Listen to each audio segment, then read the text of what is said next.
দেয় না, কর্তৃপক্ষ দেয়।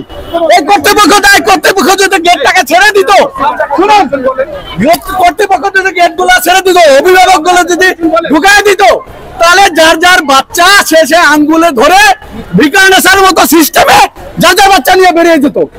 এখন কি হলো, রাস্তার মাধ্যমে এগুলো ছেড়ে দিচ্ছে।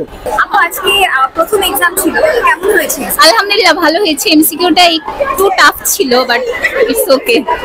কোশ্চেন কি সব কমন করেছে? হ্যাঁ আলহামদুলিল্লাহ কমন করেছে।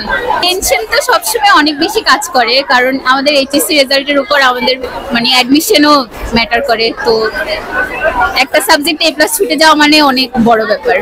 অনেক মানসিক কারণ হলো এবার পরীক্ষা কিন্তু অনেক আগে, ওদের সময় পেয়েছে অনেক কম। ওরা অনেক সময়, ওরা যদি 1 মাস আরো বেশি সময় পেত, ওদের পড়াটা আরো ঝরঝরে হতো।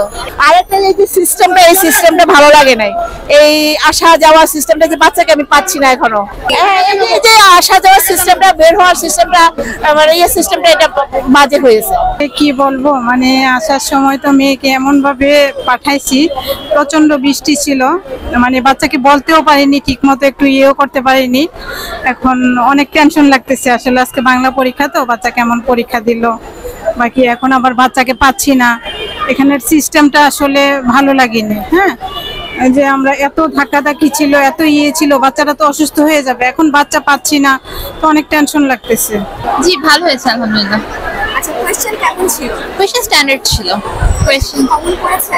জি, বাংলা কোয়েশ্চেন তো সৃজনশীল থাকে, সো হ্যাঁ কমন করেছে। অনেক বেশি নার্ভাস ছিলাম যে পরীক্ষা কেমন হবে, এটা নিয়ে টেনশন ছিলাম। তার মধ্যে বৃষ্টির কারণে একটা দুর্ভোগ ভোগাইতে হয়েছে।